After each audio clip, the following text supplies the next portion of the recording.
કે ત્યાં બિલ્ડરોને ત્યાં સર્ચ ઓપરેશનનો આ મામલો છે। હિસાબી કિતાબની ડાયરી ઇન્કમ ટેક્સ વિભાગને મળી છે। 500 કરોડ કરતાં વધારેના બેનામી વ્યવહારો। ડાયરીમાં અનેક મોટા રોકાણકારોના નામ ખુલ્યા છે। જેમના નામો ખુલ્યા તેમને પણ ત્યાં પૂછપરછ થશે। 4 દિવસમાં કરોડોના બેનામી વ્યવહારો બહાર આવ્યા। બેંકના લોકરો આવતા મહિને ખોલવામાં આવશે। લાડાણી અને ઓર્બિટ ગ્રુપમાં દરોડા। દિલીપ લાડાણી, દાનુભા જાડેજાને ત્યાં દરોડા। મહિપતસિંહ ચુડાસમા, વિનેશ પટેલને ત્યાં દરોડા। મોટા માથાઓને ત્યાં દરોડા પાડવામાં આવ્યા। આઈટીની સાથે જીએસટી ચોરીની સંભાવના। તપાસના રિપોર્ટ જીએસટી વિભાગને સોંપવામાં આવ્યા।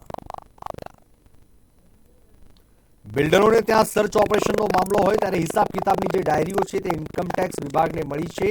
500 કરોડ કરતાં વધારે બેનામી વ્યવહારો મળી આવ્યા છે। ડાયરીમાં અનેક મોટા રોકાણકારોના નામો ખુલ્યા છે। જેમના નામો ખુલ્યા તેમને પણ ત્યાં પૂછપરછ થશે। શુભમ ભટ્ટ ફોનલાઈન પર સંવાદદાતા। શુભમ, શું હતો સમગ્ર મામલો અને ખાસ કરીને જે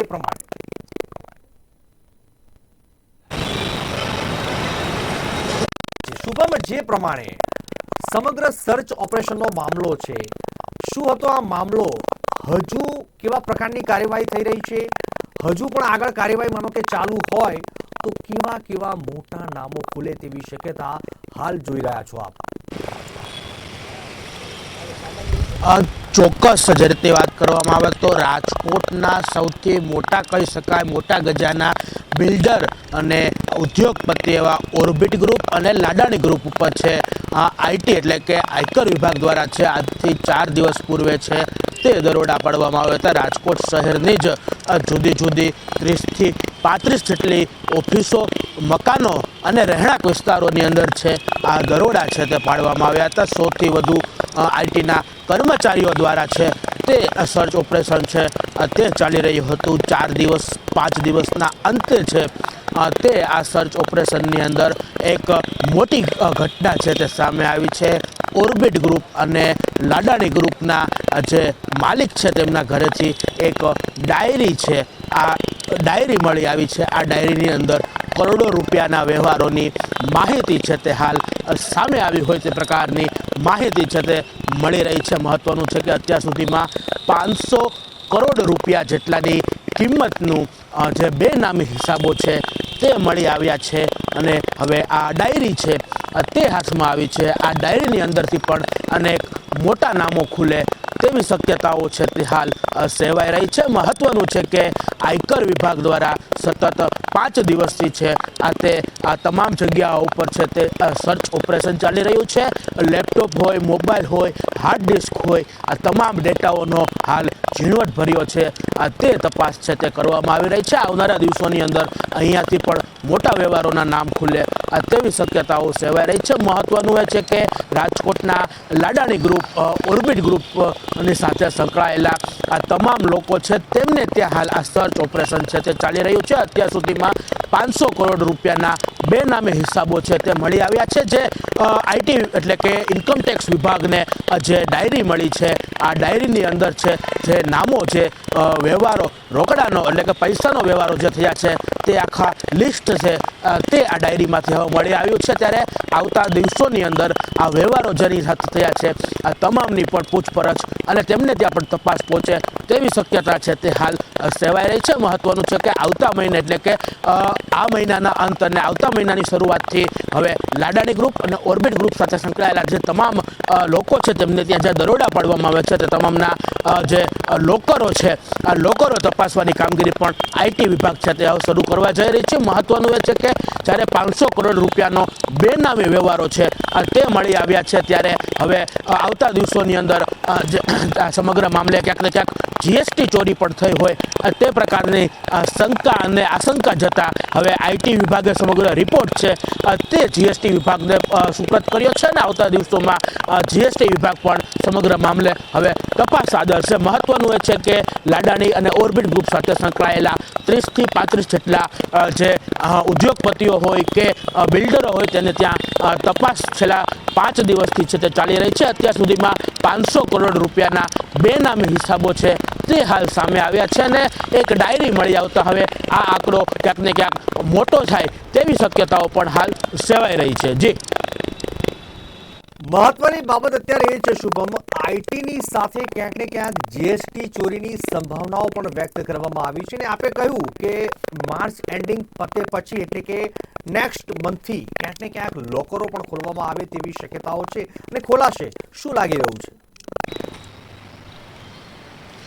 ચોક્કસ જે રીતની આંકડાની જો વાત કરવામાં આવે તો 4 દિવસની અંદર 35 જેટલી જગ્યાએ સર ઓપરેશન થયું અને ત્યાંથી 500 કરોડ રૂપિયાની બેનામી હિસાબો જ્યારે મળી આવ્યા હોય ત્યારે આ તપાસ છે તે ક્યાંક ને ક્યાંક હજુ લંબાય તેવી શક્યતાઓ છે તે સેવાઈ રહી છે. જે રીતના વાત કરવામાં આવે તો ઘરે અને ઓફિસોમાં તપાસ થઈ છે ત્યારે હવે આ તપાસ હવે બેંકોની અંદર પહોંચશે અને આવતા દિવસોની અંદર તમામ જે આ સમગ્ર ઘટના સાથે સંકળાયેલા જે લોકો છે તમામના બેંક લોકરો છે તે જે છે તે તપાસવામાં આવશે. મહત્વનું છે ક્યાંક ને ક્યાંક જમીનો પણ છે, જે બિલ્ડરો હોય તેમના નામે બેનામી જમીનો પણ છે તે સમગ્ર તપાસમાં મળી આવી છે. ત્યારે લોકરો જો ખોલવામાં આવશે ક્યાંક ને ક્યાંક જે અધિકારીઓમાંથી જે માહિતી મળી રહી છે કે સૂત્રોમાંથી માહિતી મળી રહી છે એ માર્ચ એન્ડિંગ પછી છે આ તમામ જે લોકરો છે તેને ખોલવામાં આવશે. હાલ આ તમામ લોકરો બેંક એકાઉન્ટો છે તેને હાલ આઈટી વિભાગ દ્વારા સીઝ કરી દેવામાં આવ્યા છે અને માર્ચ એન્ડિંગ પછીથી આ તમામ લોકરોમાં પણ તપાસ છે તે પહોંચશે હવે. જી ખાસ કરીને જો વાત કરવામાં આવે, કહ્યું કે માર્ચ એન્ડિંગ પછી ક્યાંક ને ક્યાંક તપાસ થશે.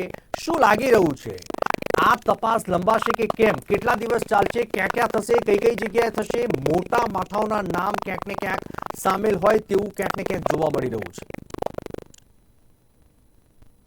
ચોક્કસ જે રીતની વાત કરીએ તો રાજકોટમાં 4 દિવસ પૂર્વે જ્યારે દરોડા પાડવામાં આવ્યા ત્યારે 2 દિવસની અંદર સમગ્ર રેડ છે તેને પૂરી કરવાની વાત હતી, પરંતુ જે રીતના આંકડાઓ સામે આવ્યા છે, જે રીતના તપાસમાં નવા ખુલાસાઓ સામે આવી રહ્યા છે, આ 2 દિવસની રેડ છે તે 4 દિવસ છે તે લંબાવાઈ ગઈ છે ને ક્યાંક ને ક્યાંક આ રેડ હજુ લાંબો સમય ચાલે તેવી આશા પણ છે અને શક્યતાઓ પણ છે તે અધિકારીઓ દ્વારા સેવવામાં આવી રહી છે.